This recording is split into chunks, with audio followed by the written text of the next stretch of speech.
courage and determination, sacrifice marked the beginning and the end of tyranny and oppression in Europe. As we gather here 80 years later, we remember those who gave their lives for the cause of freedom. Their legacy is not only preserved in the annals of history, but also for peace and liberty we enjoy today. It is our duty to ensure that their sacrifices are never forgotten and that the lessons of D-Day continue to inspire and guide us. Today we honour the veterans who fought on those fateful beaches, especially their families who support them, and all those who have dedicated their lives in pursuit of justice and peace.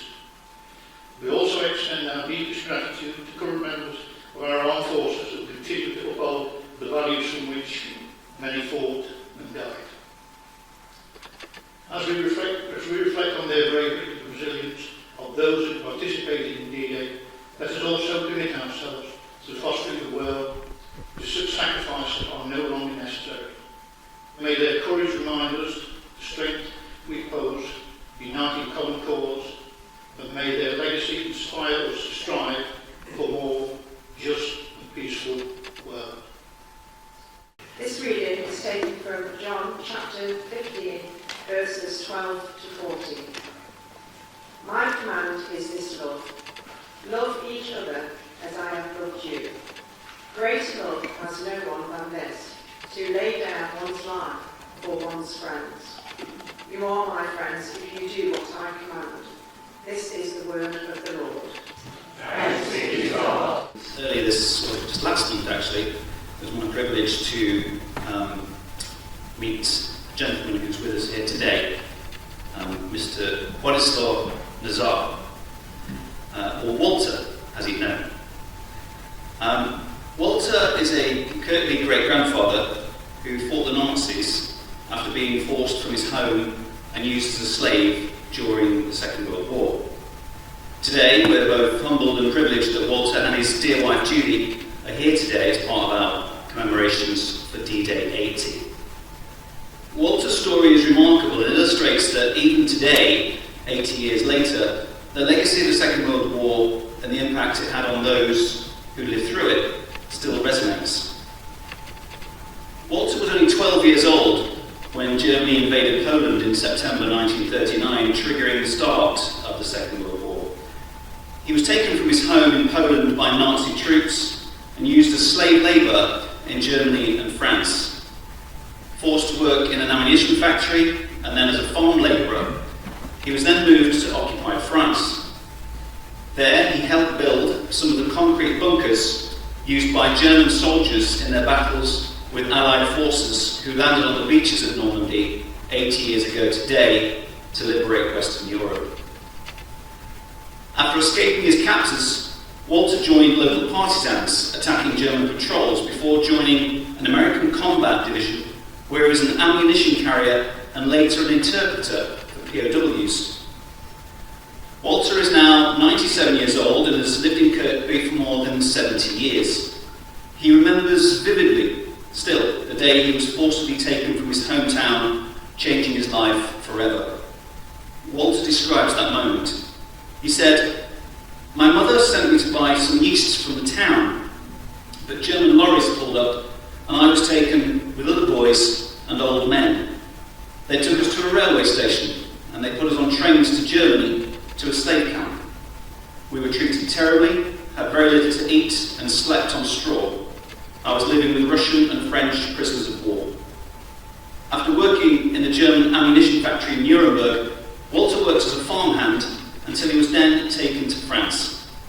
He said, "We had to build the bunkers. I would put metre-long steel rods in before the concrete." He was one of 8 slave labourers who managed to escape, joining up with local partisan fighters in France. He describes what they did. "We were demolishing railway lines at night and hunting the Germans. They were hunting us. We needed their weapons and supplies. One day we heard tanks. We were worried about this, but it was the American army. American troops took Walter under their wing, and though he was still only a teenage boy, he joined the 1258th Combat Engineer Battalion, Company B, as the Allies fought their way through France and then into Germany. It was there he became close with a Master Sergeant named Bill Mackay. He was originally from Scotland. He asked Walter to return to the United States with him once the war had ended and start a new life there in the States. But sadly, a few days later, Bill was shot and killed by a fanatic from the Hitler Youth. It was very sad, recalls Walter. When the war ended in May 1945, Walter remained with the US forces in Nuremberg around the time of the war crimes trials of Nazi leaders. Eventually, he came to Britain with other Eastern European exiles, unable to go back home because of the rise of communism and the Iron Curtain. Walter spent some time in Cambridge before moving to Nottingham, where he met Judy in 1953. The couple have been married for 66 years. They have 4 children, grandchildren and great-grandchildren. He spent the rest of his life working in mining. In the 60s, he was able to return home to Poland, where he was reunited with his mother and other family members, who he was able to keep in touch with. Walter has never had any official recognition for his wartime exploits, on account of being underage, not having any official documentation of his time with the American forces, other than the old photographs that show him in an American military uniform with his company. What he witnessed as a young boy has stayed with him forever. Judy has told me that Walter still has nightmares about it today, all these years later. Walter told me, it's a cruel world. When I think of what happened to so many people, especially the women and children, it still comes to me at night time. It goes round and round in my head. You can't forget that. You just can't. Good morning, friends. It's always an immense honour and privilege for me to take part in commemoration events such as this one. And as leader of the council, I get that great privilege. But as we just heard from Kevin, there was 18,000 paratroopers landing that day, and one of them was my little granddad, who is here today, who is 100 in 30 days, and has not been out for 6 weeks, and we just lost my grandmother. So and he really wants to be out today, so thank you for coming, Granddad. Sherwin Canada was one of the first to arrive at Utah Beach and helped to take troops to shore on D-Day. They say we're heroes, but we're not heroes. We had a job to do and we did it. We did it to the best of our abilities. We weren't brave, we were scared. And when you're scared, you do almost anything. Calendar goes on to say that he prayed every time he heard a bullet or a bomb blast. I'd say, dear Lord, I know you have to kill some of us. Kill me if you have to, but please do not send me home a cripple. And my prayers were answered. Now that's my father, Joe Bennett. He was 20 at the time. He was a stoker first class on HMS Keppel, which was a destroyer. Before D-Day, he was on the Russian convoys. And what he hasn't said in what I'm about to say is that he was at Omaha Beach with the Americans, and he said when he came up from the engine rooms and up onto the deck, he said the smell of cordite was incredibly heavy in the air, and the noise from the bombers overhead, the planes, the shelling was absolutely deafening. So perhaps as I read this, you might sort of remember some of that. So we start on the 5th of June. We came up the Solent and anchored off the Isle of Wight. Ships and landing craft were everywhere you looked, hundreds of them. Looked like another big exercise, someone suggested, and the general view was that this would be the real thing. 6th of June, early morning, on the tanker in Portsmouth Harbour to fill up.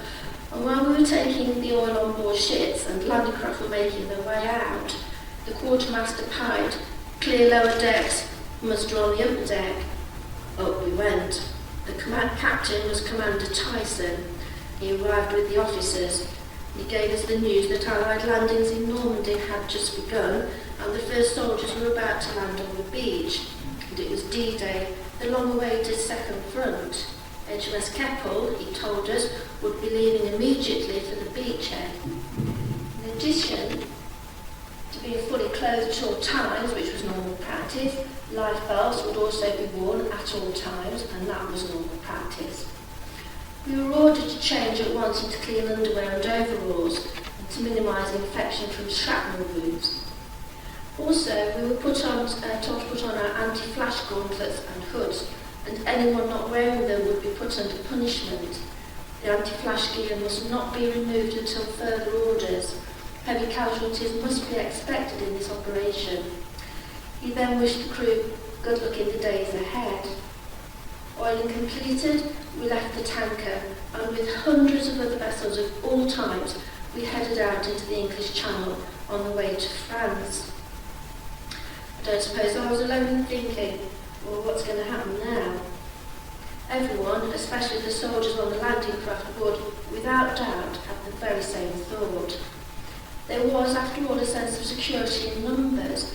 Why would the Germans attack our destroyer when there were more tempting targets around? The passage across the short stretch of water was relatively uneventful, thanks mostly to a sky full of Allied fighter planes. We did drop one depth charge on an unidentified underwater object, but nothing happened. And prior to sailing, an Austrian coder had been posted to the ship. He was an expert on German naval signals and codes. He was soon at work, raising the alarm that German E-boats were coming down from the harbour to attack a certain sector, and the Allied ships were warned of the impending attack, and the E-boats received a hot reception. 7th of June. It was less than 24 hours since the first soldiers had landed. Battleships and cruisers lying offshore were busy pounding away. Destroyers, closer still, added their contribution. As the landing craft continued ferrying the soldiers ashore, the Canadians and British were to our left and the Americans to our right. Keppel was close to the USS Texas, an American battleship, 2 cruisers of the French Free Navy, the Montcalm and the Georges Leg, HMS Glasgow and a dozen Allied destroyers all busy blasting away. It was Omaha beachhead and the Americans had suffered heavy losses of soldiers and landing craft. Bodies occasionally floated past on the tide. They hadn't even reached the beach. A crowd of us stood up on deck watching all the activity. My mate Bill Cole was next to me. Well, what do you reckon to this lot, Bill? His answer was slow in coming, and then he said, well, it's better than going to Russia, isn't it? I looked at the landing craft laden with the soldiers going towards the beach and the turmoil ashore. Oh, I bet they don't think so, Bill. Well, he replied, if we do get sunk, there's loads of ships to pick us up, and the beach isn't far away. There was a huge explosion on the beach. Joe must have hit some ammunition or petrol. Flames and smoke flew skywards. A few shells splashed into the sea nearby. It appeared that the firing was haphazard, so I would just fire away and hope to hit something. Why, after all, aim at Keppel when the huge Texas was there?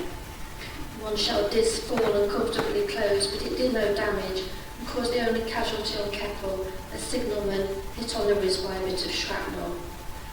By late afternoon, tugs began to arrive towing huge concrete sections. No one had any idea what they could be.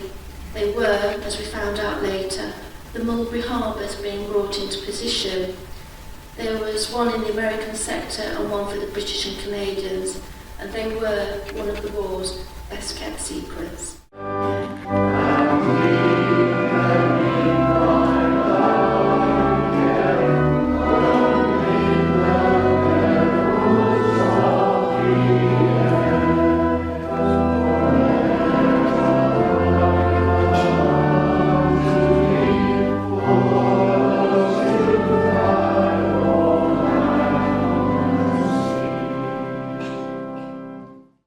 Remembrance is a time when we all recall those who gave themselves for us to remember why it was.